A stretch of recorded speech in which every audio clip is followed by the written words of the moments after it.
Hello, my beautiful friends. How are you? How's everybody doing? I hope that you are well. I hope that the month of April is off to a great start for you. I don't know about you, but I found March to be an extremely interesting month. Our daughter started basketball, so there has been a lot of shuttling. There have been a lot of games added to our schedule.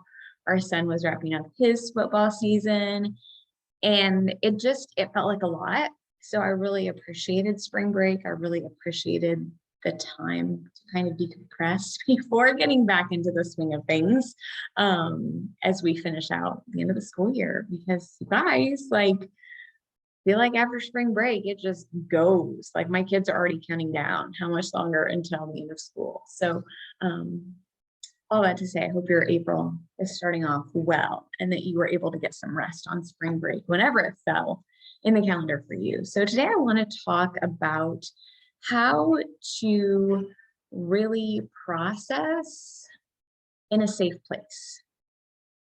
Because if there's anything I know and have learned about healing, it's that healing happens when people feel safe. They need to feel safe emotionally.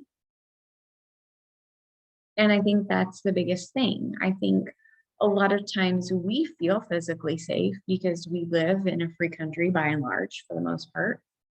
We have primarily peaceful areas. Like, I'm sitting in my home, it's peaceful, it's quiet. I don't have anybody coming in. I don't have anything happening outside currently. Like, it's fairly peaceful, and physically I am safe. My needs are met. I have shelter, I have food, I have water, I have my needs met, my physical needs are met. So I think this is not about physical safety, because I think by and large, a lot of people do physically feel safe. Now we could look at that from a deeper level and ask if they feel safe in their bodies. And that's a whole nother thing. If you have stored trauma in your body that you haven't processed through, you might not feel safe in your body, and things will trigger you. I know.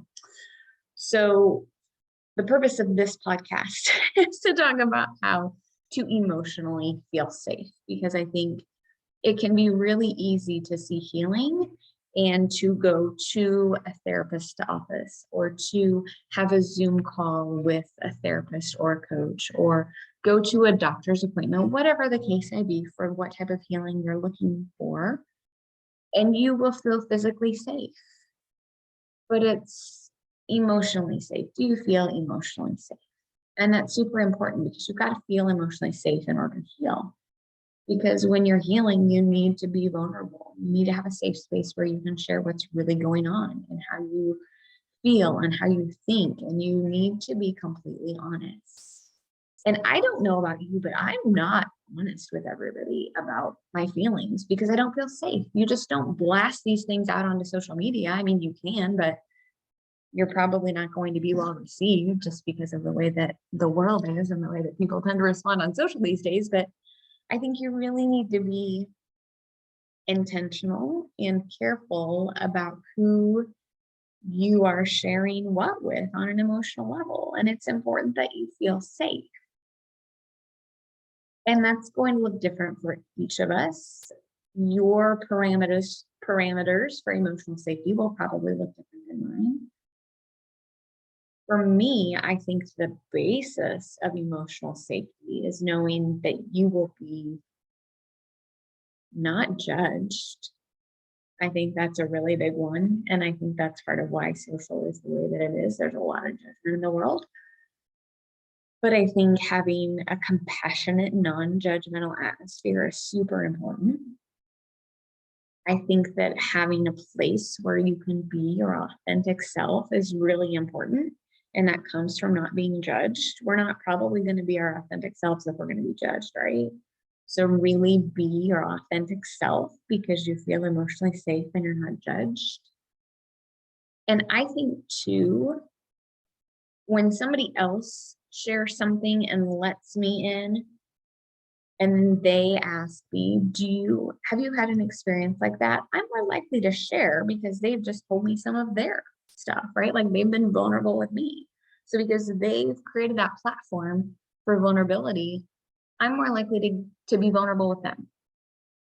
Now it might be the opposite, right? Like you might be the one who shares the vulnerable information and then was like, have you ever had that experience? And I think there's a time and a place for everything. And that's the beauty of having healthy emotional relationships, is that it kind of ebbs and flows. Somebody shares, somebody leads, somebody follows. Like it's just kind of a beautiful dance.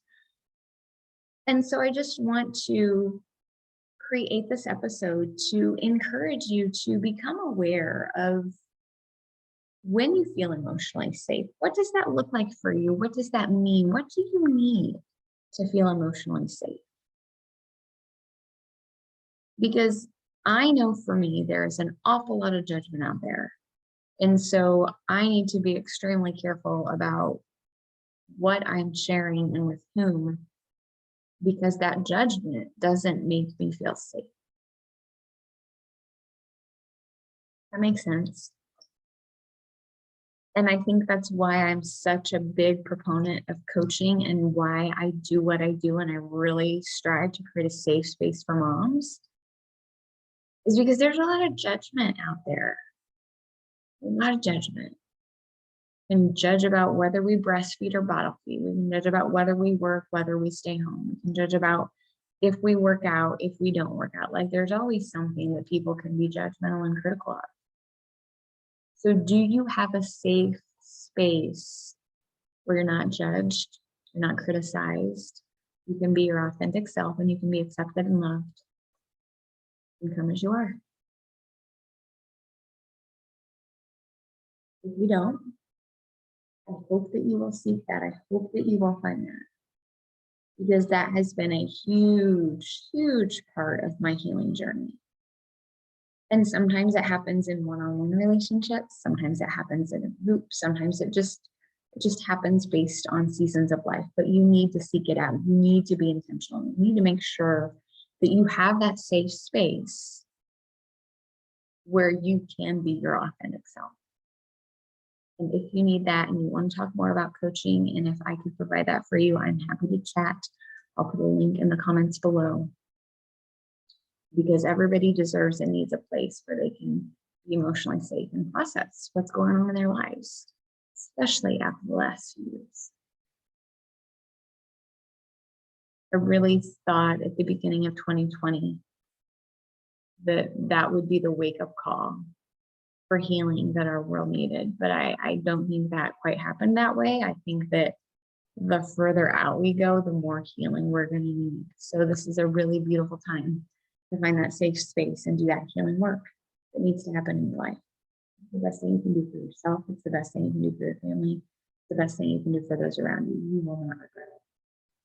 So if you have questions about what I do and you want to talk, I'm happy to do that. But please, please, please, please, my friend, find a safe space where you can be yourself and you can be judged and you can just share the good, the bad, and the ugly, because we all need that in our lives. I hope you have a beautiful day. I'll catch you next week. Bye for now.